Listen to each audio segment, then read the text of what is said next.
প্রিয় দর্শকবৃন্দু, আমন্ত্রণ জানাচ্ছি এখনই সময় টিভির পক্ষ থেকে। শুরুতে থাকছে দেশ বিদেশের সংবাদ শিরোনাম। গোপালগঞ্জের পরিস্থিতি পর্যবেক্ষণ করছে ভারত।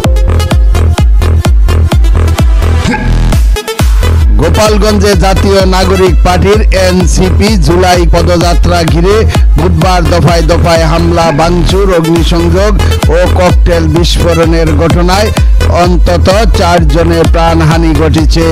নিষিদ্ধ ছাত্রলীগ ও আওয়ামী লীগের নেতাকর্মীরা দিনভর তাণ্ডব চালিয়েছেন জেলাটিতে। বৃহস্পতিবার ভারতের পররাষ্ট্র মন্ত্রণালয়ের নিয়মিত সাপ্তাহিক সংবাদ সম্মেলনে উঠে এসেছে গোপালগঞ্জের সহিংসতার এই ঘটনা। সেখানে সাংবাদিকরা এই সহিংসতার বিষয়ে নয়াদিল্লির প্রতিক্রিয়া জানতে চাইলে ভারতের পররাষ্ট্র মন্ত্রণালয়ের মুখপাত্র রণধীর জয়সওয়াল বলেন, আমরা আমাদের অঞ্চলের সব ঘটনা প্রবাহ ঘনিষ্ঠভাবে পর্যবেক্ষণ করেছি এবং যা ঘটেছে তা বিবেচনায় নেই। সংবাদ সম্মেলনে বাংলাদেশের আগামী জাতীয় নির্বাচনের বিষয়েও ভারতের প্রতিক্রিয়া জানতে চান এক সাংবাদিক। ওই সাংবাদিক বলেন, বাংলাদেশে বিশ্বাসযোগ্য, গণতান্ত্রিক, শান্তিপূর্ণ ও অন্তর্ভুক্তিমূলক নির্বাচন অনুষ্ঠিত হওয়া উচিত বলে ভারত বারবার বলছেন। বর্তমানে বাংলাদেশের অন্তর্বর্তীকালীন সরকারের প্রধান উপদেষ্টা ও একটি প্রধান রাজনৈতিক দল আগামী বছরের শুরু কিংবা ফেব্রুয়ারির শুরুতে নির্বাচন আয়োজনের বিষয়ে একমত হয়েছে। আপনি কি এটাকে বাংলাদেশের গণতন্ত্রের জন্য ইতিবাচক মনে করেন? জবাবে রণধীর জয়সওয়াল বলেন, বাংলাদেশের নির্বাচন নিয়ে আমাদের দৃষ্টিভঙ্গি পরিষ্কার। আমরা বারবার বলেছি, একটি গণতান্ত্রিক রাষ্ট্র হিসাবে আমরা এমন নির্বাচনকে স্বাগত জানাই যা গণতান্ত্রিক, অন্তর্ভুক্তিমূলক এবং সকল দলকে এতে অন্তর্ভুক্ত করে নির্বাচন করতে হবে। সংবাদ সম্মেলনে অপর এক সাংবাদিক গোপালগঞ্জে জাতীয় নাগরিক পার্টির পদযাত্রা ঘিরে সহিংসতার ঘটনা নিয়ে ভারতের প্রতিক্রিয়া জানতে চান।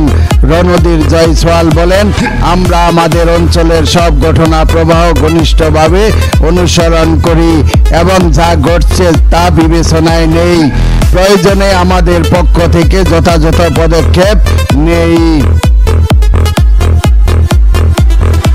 বাংলাদেশি নাগরিকদের ভিসা দেওয়ার বিষয়ে এক প্রশ্নের জবাবে রণধীর জয়সওয়াল বলেন, ভারতের সরকার বাংলাদেশি নাগরিকদের জন্য ভ্রমণ, মেডিকেল ইমার্জেন্সি এবং শিক্ষা সহ বিভিন্ন উদ্দেশ্যে উল্লেখযোগ্য সংখ্যক ভিসা প্রদান অব্যাহত রেখেছে।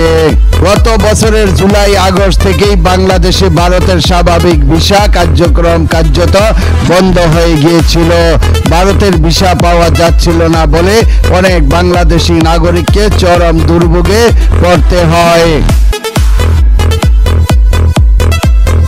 এই বিষয়ে রণধীর জয়সওয়াল বলেন, আমরা বাংলাদেশে ভিসা দিচ্ছি, নানা কারণেই ভিসা দেওয়া হচ্ছে, উল্লেখযোগ্য সংখ্যক দেওয়া হচ্ছে। তিনি বলেন, বাংলাদেশের ক্ষেত্রে আমরা বিভিন্ন কারণে ভিসা দিয়ে আসছি, যেমন ভ্রমণ, চিকিৎসা, জরুরি প্রয়োজনে শিক্ষার্থীদের জন্য ইত্যাদি ইত্যাদি। আমরা উল্লেখযোগ্য সংখ্যক ভিসা প্রদান করেছি। তবে ভারত সাম্প্রতিক মাসগুলোতে বাংলাদেশিদের ঠিক কত সংখ্যক ভিসা দিয়েছে সেই নির্দিষ্ট সংখ্যা জানাতে পারেনি তিনি। ভারতের পররাষ্ট্র মন্ত্রণালয়ের এই মুখপাত্র বলেন, সঠিক সংখ্যাটি আপনাদের পরে জানাতে হবে, এটা আমাকে জেনে বলতে হবে। প্রিয় দর্শকবৃন্দু, আজকের প্রতিবেদন এই পর্যন্তই শেষ করছি এখানেই। পরবর্তী সংবাদ পেতে আমাদের সাথেই থাকুন। আল্লাহ হাফেজ।